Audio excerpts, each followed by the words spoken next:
नमस्कार दोस्तों, कैसे हैं आप सभी लोग और आपका स्वागत है हमारे इस चैनल में। गाइस, आज हम बात करेंगे मार्केट असिस्टेंस पॉलिसी के बारे में। यानी कि एक ऐसी ओडीओपी यानी वन डिस्ट्रिक्ट वन प्रोडक्ट की पॉलिसी जो अभी पूरे इंडिया के अंदर लागू है। मैं एग्जांपल राजस्थान का लूंगा, लेकिन ये आपको एग्जांपल सभी स्टेट्स के सभी डिस्ट्रिक्ट्स के अंदर ऑप्शन मिलेगा। दोस्तों, आज हम बात कर रहे हैं वन डिस्ट्रिक्ट वन प्रोडक्ट में किस तरह की मार्केटिंग असिस्टेंस पॉलिसी है।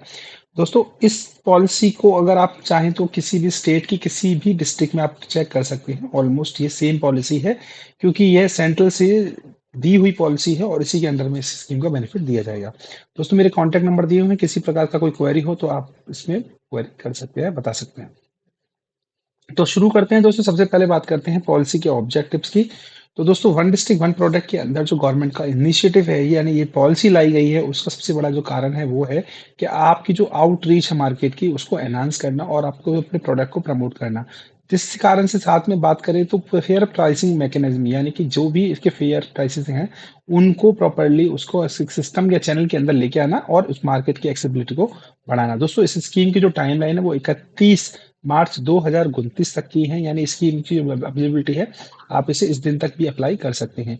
तीन तरह की इसमें सब्सिडीज आपको दोस्तों दी जा रही हैं। पहली सब्सिडी है, अगर आप राजस्थान के अंदर लगा रहे हैं, यानी विद इन स्टेट लगा रहे हैं, तो 50,000 रुपये और जो भी आपके स्टॉल के चार्जेस लगे हैं उसका 75% के आसपास आपको रिम्बर्स किया जाएगा। दोनों में से जो भी अमाउंट कम होगा वो रिम्बर्स किया जाएगा।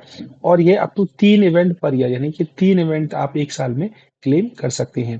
दोस्तों, इसमें ट्रैवल का भी साथ में आपको एक्सपेंसेस अलाउ किया जाएगा। वो है जो कि आपका एक्चुअल फेयर फॉर 2 पर्सन, यानी 2 लोगों के लिए थर्ड क्लास एसी ट्रेन या एसी बस के अंदर।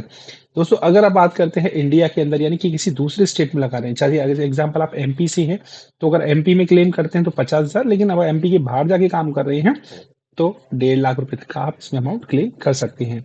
अब बात करते हैं, इसमें 75% की भी यहाँ पे सीलिंग लिमिट लगी हुई है, यानी कि वही कि जो आपका स्टॉल चार्जेस होगा उसका 75% और 1.5 लाख रुपए विच एवर इज लोअर, दोनों में से जो भी कम होगा। इसके अंदर जो अगर बात करते हैं हम इंटर स्टेट, यानी किसी दूसरे स्टेट में जाके अगर आप एप्लीकेशंस लगा रहे हैं, तो इसके अंदर 2 इवेंट पर ईयर आपको काउंटेबल होंगे। साथ के साथ में इसके अंदर वो भी जो सेम उसके अंदर एग्जीबिशन इन स्टेट था, वही की वही इसमें एग्जीबिशन इन आउटसाइड स्टेट की बात हो गई है। अब तीसरा जो एक बहुत अच्छा और बड़ा बेनिफिट है वो है इसके अंदर अब्रॉड का, यानी कि आप आउट ऑफ इंडिया जाकर किसी एग्जीबिशन में पार्टिसिपेशन करना चाहते हैं तो किसी किसके लिए कैसे आपको करना है। तो दोस्तों, इसके लिए ना 2 लाख रुपए है, और यानी कि जो भी आपका चार्ज लगेगा स्टॉल का, उसका 75% है। दोस्तों, इसमें एक साल में एक ही इवेंट आप अप्लाई कर सकते हैं, यानी कि विद इन स्टेट में 3 इवेंट हैं, आप आउटसाइड स्टेट में जाएंगे 2 इवेंट हैं, और सेम स्टेट के अंदर एक इवेंट तक आप अप्लाई कर सकते हैं। एक्चुअल जो फेयर चार्जेस हैं वो 2 लोगों का है, इकोनॉमी क्लास का टिकट आपके इसके अंदर अलाउ है। तो दोस्तों, इस चीज के लिए और यहाँ पे एक रेस्ट्रिक्शंस भी दिए हुए हैं कि अगर after availing benefit under any category in a financial year, enterprises can not receive benefit for the same category in next 2 year. यानी आप एक साल में एक बार ले लिया है तो नेक्स्ट 2 साल तक आप इसके अंदर अप्लाई नहीं कर सकते। यानी कि आप एक साल के अंदर 3 एग्जीबिशन एक साथ कर लीजिए, मान के चलिए स्टेट के अंदर, तो इसके बाद 2 साल तक आपका एक कूलिंग पीरियड होगा, उसके बाद ही आप इसमें अप्लाई कर पाएंगे। दोस्तों, एलिजिबिलिटी की रिक्वायरमेंट क्या है? रजिस्ट्रेशन का स्टेटस, यानी कि जो भी आपकी जिस एग्जीबिशन में आप पार्टिसिपेशन करना चाह रहे हैं उस एग्जीबिशन का लाइसेंस या रजिस्टर्ड होनी चाहिए, यानी कि वो एमएसएमई के अंडर रजिस्टर्ड होनी चाहिए। इसके लिए क्या होता है, जनरली कई सारी एग्जीबिशंस हैं, उनके जो वेंडर्स या ओनर्स होते हैं वो अपनी एग्जीबिशन को रजिस्टर कराते हैं एमएसएमई डिपार्टमेंट के अंडर में, तभी वो एलिजिबल होती है। और प्रोडक्ट का रिलेवेंस होना चाहिए, जिस प्रोडक्ट से जुड़ी हुई है वो एग्जीबिशन, उसी से ही इसका रिलेवेंस होना चाहिए, और अप्रूव्ड फेयर कैटेगरी होनी चाहिए इसके अंदर। दोस्तों, तीनों चीजें कवर कर ली हैं। एप्लीकेशन का प्रोसीजर, आपको अपने एप्लीकेशन तैयार करना है, एनेक्सर 4.1 करके इसका फॉर्मेट है। उसके अंदर आप सबमिट कर लीजिए इसको विद इन टाइम लिमिट, यानी कि आपको विद इन 6 मंथ आपको apply from the date of completion of fair और एग्जीबिशन की अटेंडेंस। मान के चलिए आज कंप्लीट हुआ है तो विद इन 6 महीने के अंदर आपको एप्लीकेशन लगानी है। और प्रेफरेंशियल कंसिडरेशन होगा, यानी कि priority given to the enterprises not previously availed, यानी कि जिसने पहले अवेल नहीं किया कभी, उनको ज्यादा प्रायोरिटी दी जाएगी। अगर मान लीजिए कोई रेगुलरली अवेल कर रहा है तो उसे बाद की प्राथमिकता दी जाती है।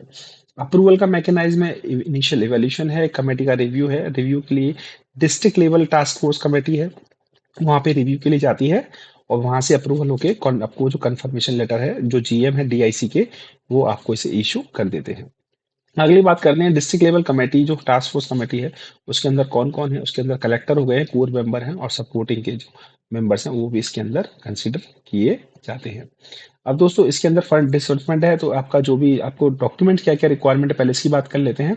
ये जो आपकी ओरिजिनल रिसिप्ट्स है और जो भी आपने स्टॉल रेंट पे किया है, ट्रैवल के एक्सपेंसेस की ओरिजिनल रिसिप्ट्स है, पार्टिसिपेशन का सर्टिफिकेशन है और आपकी बैंक डिटेल साथ में आपको अप्लाई करनी है और डायरेक्टली आपको डीबीटी यानी कि डायरेक्ट बेनिफिट ट्रांसफर होगा, सीधा आपको अमाउंट पे आपके में ट्रांसफर कर दिया जाएगा। दोस्तों इसके अंदर 3 तरह के इम्प्लीमेंटेशन स्ट्रक्चर हैं, स्टेट लेवल, डिस्ट्रिक्ट लेवल और एंटरप्राइज लेवल। जो कि हमने बताया था कि स्टेट लेवल के अंदर से कमिश्नर हो गया है डीआईसी और बात करते हैं डिस्ट्रिक्ट से है डीआईसी का यानी डीआईसीसी और स्टेट पे कमिश्नर ऑफिसर मतलब कि एक तरह से आईएएस की पोजीशन का बंदा हो गया है और एंटरप्राइजेस लेवल में ओडीओपी एमएसएमई का क्रॉस राजस्थान हो गया है। तो दोस्तों ये सारी चीजें हम लोगों ने ऑलमोस्ट कवर कर लिए, काफी मोटे मोटे पॉइंट कवर कर लिए हैं। तो आप इसको इस तरह से अप्लाई कर सकते हैं और अगर आपको ज्यादा कोई क्वेरी है तो आप दिए हुए नंबर्स पे कांटेक्ट कर सकते हैं। Thank you very much.